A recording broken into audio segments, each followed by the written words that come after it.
Hi everybody, I'm Emma Backfish, the Public Programs Coordinator at the Long Island Museum. I hope everybody is doing well and staying safe, but looking forward to summer, which is right around the corner. This is going out on what would have been the first of the 2020 Summer Thursdays. And of course we can't be on the grounds to celebrate the summer solstice with you this year, but we've decided to bring it to you in your homes and do a little bit of baking this time around. What I love more than anything is something refreshing, something that cools me off, and I thought something with lemon made the most sense. And as you can see right here, I have all of the ingredients for the recipe we will be making today, and they are lemon raspberry meltaways. And the best thing about this is that you don't even need to turn on an oven or a stove. Obviously we are at the stove in my kitchen, but this is going to be my staging ground. And so you will need a few appliances to make this recipe. You will need a food processor, and you will also need a hand mixer, which will be coming in the second part of this recipe. So let's do the first part. The big part of the crust of the Meltaways is Lemon Oreos. I know I hadn't heard of them before I came across this recipe either, but let me tell you, I'm so glad they are in my life now. But this is going to be the crust of the Meltaways. This is the basis of it. And all you need for the crust is 20 of these Lemon Oreos, and you need half a stick of butter, unsalted. So what you're gonna do is, I got all the 20 Oreos together before this. I figured you wouldn't want to see me counting out Oreos. Maybe you do. That kind of fills things up here. And then you're gonna want to put this on as you watch me struggle with my... Okay, it's in. If you hear it click, it's in. So you're gonna wanna crush the Oreos first. And I ended up using the high setting on my food processor. There is a pulse setting as well, and there's a low setting, but this really gets them crumbled and crushed very quickly. So you're really gonna wanna make sure that this turns into like a fine crumb, a fine meal. So keep going. Okay, so mine's looking pretty crummy. That was a bad joke, I'm so sorry. I don't know, I can't unfortunately show you exactly what it looks like, but if you can see sort of here, it has really turned into more of a fine crumb, a fine meal. And that's really where you want to be at this point before you add the butter. So I'm adding the half a stick of butter here.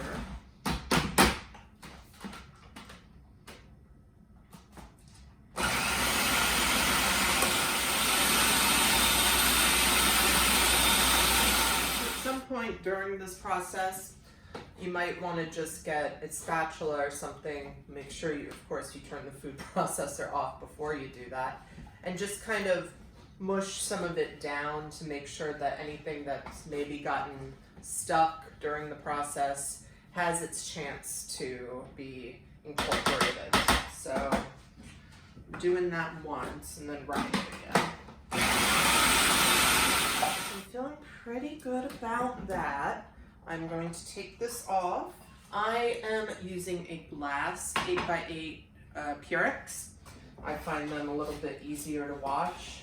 I like it a little bit better too, but obviously any 8x8 pan will do because you're not putting it in an oven, and that's a really wonderful thing during the hot summer months. So I like to use my spatula and just work it out, and you're just gonna, it's gonna look a little crummy, not completely together, but it's kind of like with dough when you are working with that and it's not completely together, and then it comes into something beautiful. So, and you can use plastic wrap for this as well if you don't want to get your hands dirty. I just find for me that I can work it better with my hands. So I've got this lovely red lid for my Pyrex, and I'm going to cover it. And you can see it's kind of hanging out at the bottom there. I'm going to put this in the fridge to let it firm up. I will usually leave it about an hour. The longer the better, but you don't want to go straight into the second part of this without letting it go in the fridge. So I will be back after this has firmed up to show you part 2. Okay, we're back. This is chilled and firm, and we are ready to make the delicious topping to these Meltaways. So if you saw my first video that I did a few months ago for our Johnny Cakes recipe, you know that I like to separate out my ingredients first. So I have the topping ingredients spread out here. So you're gonna need 2.5 cups of powdered sugar. I know that's a lot. You're going to need 1/2 cup of cold fresh raspberries, and you're going to need 2 tablespoons of cold raspberry preserves, and also the zest of 2 lemons. Right now, this is the second lemon, so I'm just going to drag it along the lemon, as you can see. And I like to get as much of it off as I can. And you'll see the layer below is a different shade of yellow. So as I was saying before, I really was in the mood to make a recipe with lemons, because lemon for me is just summer. It's lemonade, it's, you know, any lemon bars, that kind of thing. This is kind of like a lemon bar, but obviously we have the raspberries in it. And we just celebrated National Gardening Week. We did a few posts at LIM about it, if you saw them last week. And it reminded me of being a kid, and we had raspberries growing in our backyard, and I would go and pick them and eat them straight, and they were just so good. I've never had raspberries as good as that since I was a little girl. So for me, making a recipe like this is fun, and it reminds me of my summerhood, my childhood summers.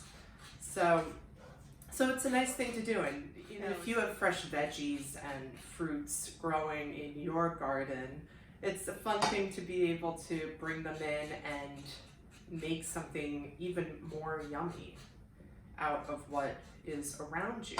You want to remember that you're putting all the butter in the recipe at room temperature. So it's good that you have to refrigerate the crust for a little bit, because it gives the rest of the butter a little bit more time to really come to room temperature for the second part of the recipe. So the butter's in, all the powdered sugar is going in, and be careful with powdered sugar. It kind of ends up everywhere. It's like baking. It's the baking version of glitter. It just goes everywhere. And now you can add the lemon zest that we just did. That goes in. We'll get the raspberries in, and then the preserves go in. So I got a spoon so I can get as much of it in as possible. I was thinking about this, like I don't use a hand mixer a lot, so I was worried, oh, are people not gonna wanna make this if they don't have a hand mixer? Luckily, we still have this at my parents' house. It probably is from about 1974, I would guess, but it works perfectly. So I'm gonna start out very, very slowly with this, because I don't want the powdered sugar going everywhere, obviously. So I'm just going to work it around. They're saying to do this for about 2 to 3 minutes. Once I feel a little bit comfortable, I'm going to start pushing the speed up a little bit. So now I don't have to worry about the powdered sugar going everywhere. So I'm going to take these off very carefully and just kind of a little bit of that.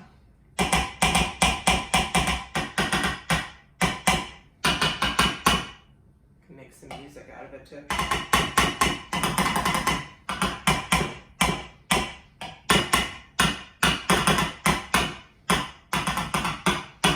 And the nice thing about it is that you still have like the preserves and the fresh raspberries so it has that like little texture from it, which just I really enjoy. So what you're gonna want to do is kind of pour it out. Oh, I love the color so much. It just, it's like such a good early summer kind of vibe to this recipe. I love it. Make sure that it's kind of evenly distributed, but you can kind of see that's what it looks like before it's going to go in the fridge. So once you get them out of the fridge, you're going to want to cut them up and then you can serve them. So you can make them as big or tiny as you want. And they're going to be a little messy, but they're so good. So I hope everybody enjoyed making these as much as I did, and I want to thank lemontreedwelling.com again for this recipe, and this will be up on longislandmuseum.org in the At Home with LIM section, and you can also get the Spotify playlist that I've made to accompany baking, and I love to listen to music while I bake, and this is kind of a summery one that is getting me in the mood, even though I'm not a summer person. So even though we're not going to be having a normal summer this year, we're still going to be doing our summer Thursdays. We have to keep on it, and we will be bringing them to you. Check out our social media pages, LI Museum on Facebook and on Instagram for more information about the upcoming summer Thursdays, which will include food and hopefully some drink as well. And let us know how you did with this recipe and tag us. At Home with LIM is our hashtag, and we miss you a lot. We wish we were on the grounds with you this summer, but we're glad that we can still be in touch with you digitally. So until next time, thank you so much.